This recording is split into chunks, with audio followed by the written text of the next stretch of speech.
Okay, this is how I edit my client's pictures. The client's name is Ugomsinachi. You can follow her up on Instagram and TikTok as Ugomsinachi. And the makeup artist is Joanne's Glam. And as well, hit her up on any social media as Joanne's Glam. She's actually good at what she does.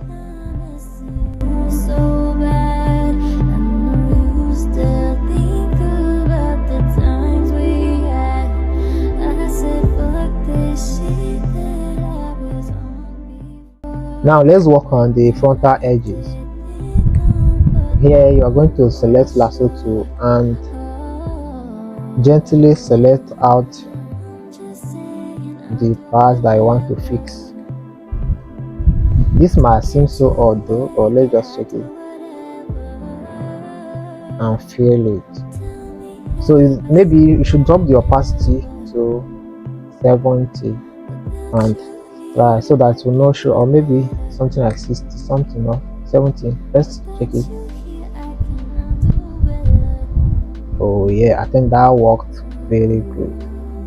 Although there are still shadows of it, but we'll fix that with frequency separation. So having done this, now let's crop. No, we were told to crop 4x5, but I think it doesn't really matter this time around because Instagram has upgraded their cropping ratio, so you can even post any picture that is beyond 4x5 ratio. So let's leave it as 2x3. That's the way camera shots it. So now I think what's left now is frequency separation.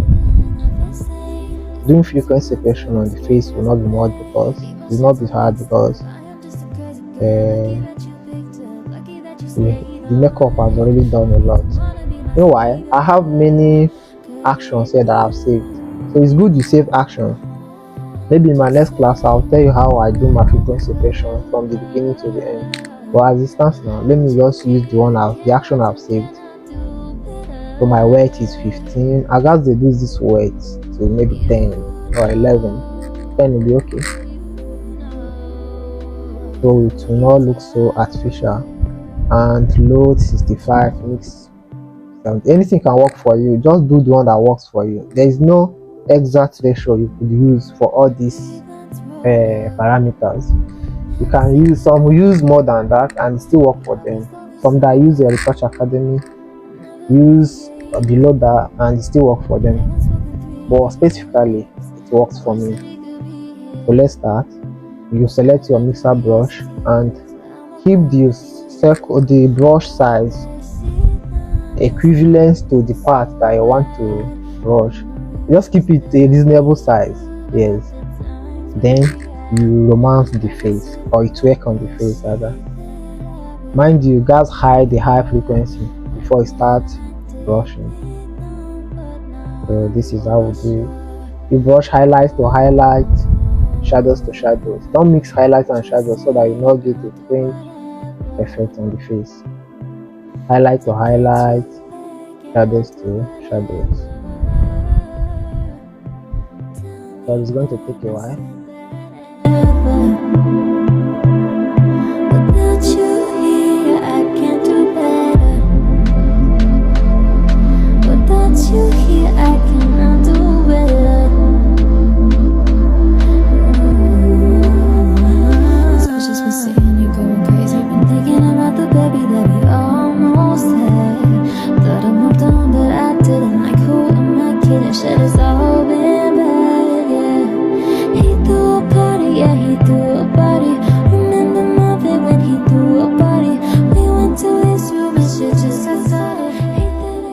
This is the before and this is the after. So we are now going to return some details and do dodge and burn. So you can put this on a group by selecting the two and clicking Ctrl D. I already have action for all this. I have my action for dodge and burn. So dodge is to brighten and burn is to darken. Not darken literally, but give it more contrast. You understand? So you dodge at highlight part and burn at shadow side. I'll keep my opacity to 15. This is how it works for you. Meanwhile, there are AI tools for all this, but if you have not upgraded your system and everything, this is the best way that you need to. But there are AI tools that can do many of these things, like Retouch for me, they can do it for you, and many of them. So now let's dodge the tip of the nose, because there is highlight there.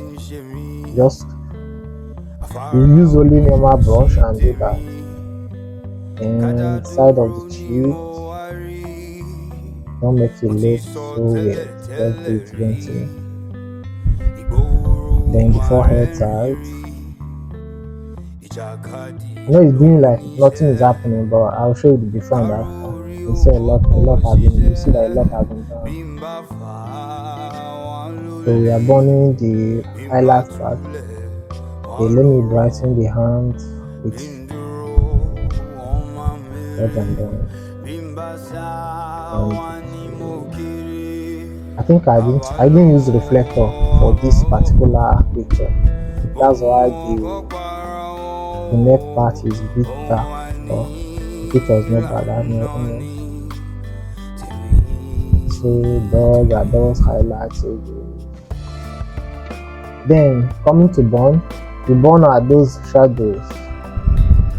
We burn the shadows towards the highlight. So gently do it.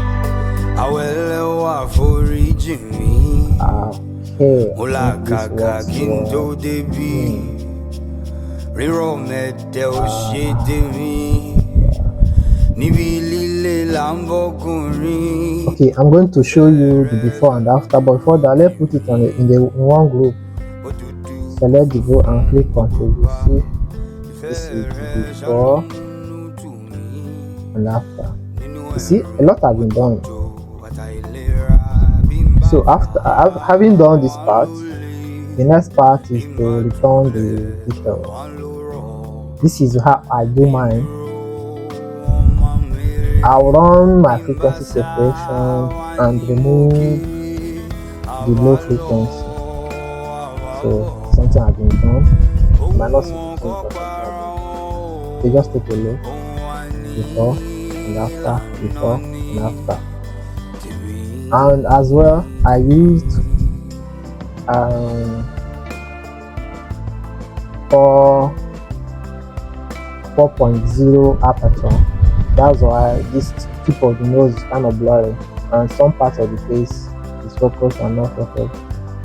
If I had used an aperture of 7 and above, the whole face is going to be in focus. But that's not the purpose of this class. Okay, this happens to be the final retouch I do to my pictures. Okay, color applied. Now see the before the color and see the after applying the color. You see a lot has been done.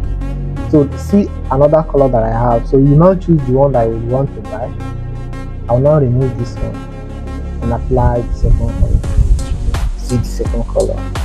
So now tell me, between this color, let me put this one in a group and hide it, and this color, which is better, this or this?